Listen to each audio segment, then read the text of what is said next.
Can everyone hear me pretty well? I've done this talk many different ways, and I usually like to start these talks with a little bit of a different slice each time when I start them. And one thing I want to do tonight is teach you all something that I think is very powerful and it's very free. And it's called breath work. How many people in here do yoga? Okay, a large number of you. Well, one of the big principles of yoga is breathing, because the technique of breathing is very important, and we learn this as babies without even being taught. And one of the principles you watch when you see a baby breathe is that the baby uses their belly, and the belly comes out and the belly goes in, and they do this normal rhythmic function. As we get older, we get stressed and everything's hustle and bustle and a lot of things are going on. The next thing you know, people are breathing with their upper chest, and they're splinting and they're breathing much more slowly, or sometimes more fast depending on what's happening. What goes on with this is something called sympathetic tone, and I'm going to briefly show you guys how to try and reverse this, because there's a very important problem happening in our world that I'm acutely aware of now, and that's fast-paced society with no understanding of relaxation. And this is a very easy way to relax. And what it does is that if you groove it in on a daily basis, I usually do it 2 to 3 times a day, it's very quick, you actually will reverse your neurologic tone to be more relaxed. So it's very, very powerful, and yoga is a primary way. It comes from India, the country, and it's a version of pranayama. It's called the 4-7-8 technique, and I'm going to show you all how to do it, and I want everyone to do it at least twice so they get the rhythm. You may feel a little lightheaded the first time you do it. This is actually not abnormal. Your blood pressure, your heart rate, everything drops when you do this because that nervous system kicks in and fixes it. So the principle is real simple. You breathe in for the count of 4 through your nose, hold your breath for the count of 7, and then breathe out through your mouth for the count of 8. So it goes something like this.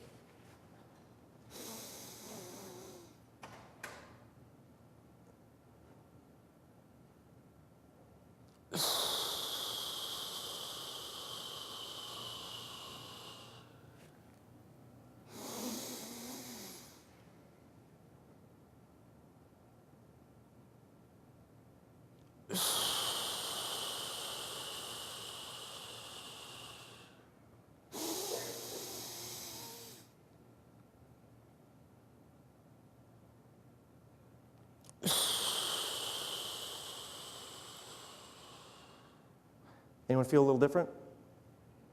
Practice it. If you have arrhythmias, anyone in the room has mitral valve prolapse who gets SVT? I do. This actually helped me cure mine. There's all kinds of arrhythmias, all kinds of different things that happen in life, and everything is based on fight or flight.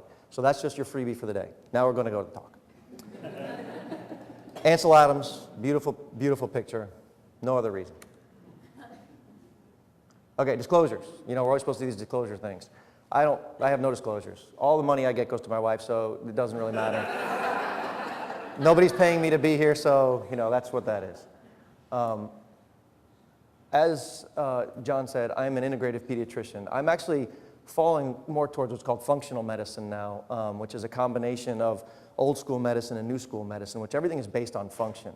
My primary principle understanding now of disease is it's not based on one thing anymore. So if you have insulin problems, diabetes, everyone thinks it's only the pancreas. Well, there's a lot more to it than that. And we're finding out now that everything's connected, and that's functional medicine, integrative medicine. It's looking at the whole. Instead of going into the doctor and saying, I've got arthritis, and you get put on a drug for arthritis, what else is going on in your life? Let's look at the whole picture and try and figure out what else can be triggering this. We all know if you have Crohn's disease, one of the first things that happens when you get stressed is your disease flares up. What is that? Is it just random, or is there a connection? And there's a connection. Your brain, your gut, everything's connected. Integrative medicine. Natural design. That's why I named this talk, and I've given it a bunch of times.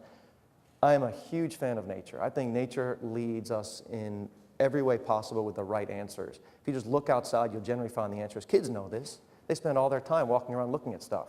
When we get older, we sort of give up on the simple things, and everyone tells us, stop and smell the roses. There's a reason for that.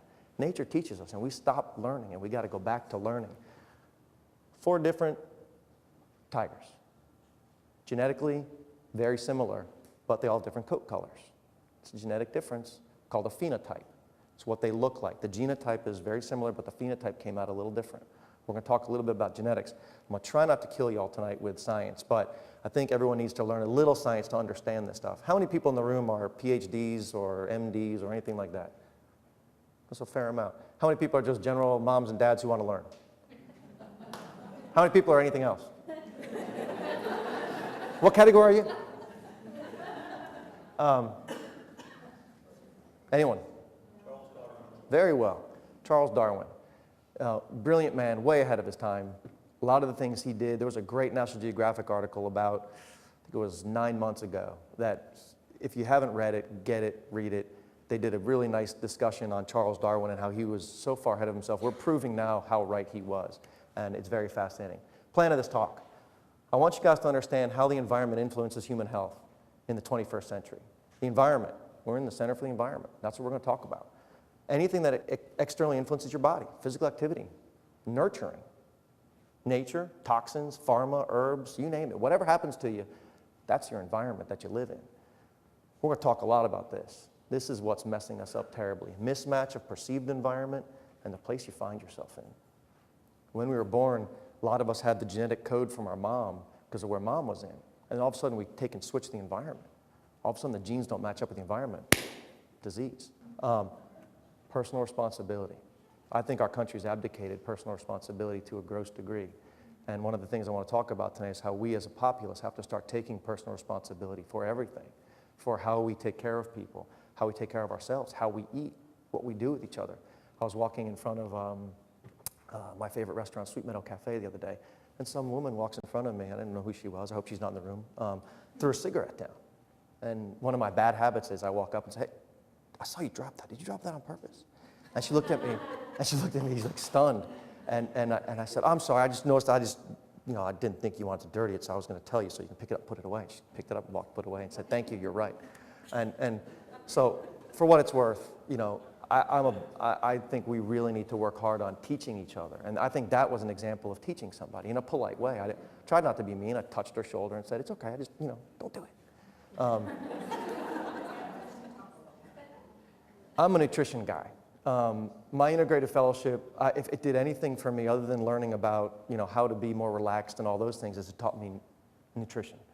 And nutrition, I'm convinced, is the key for all of us to correct ourselves, because we're unlikely to have a great impact in a very short term on a lot of the things that we're having problems with, pollution, these things. Although we need to work hard on them, it's going to be a lot of years before we fix a lot of the big problems we have, especially with China blowing everything over the ocean.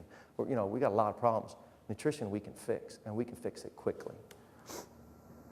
This data is going to scare you.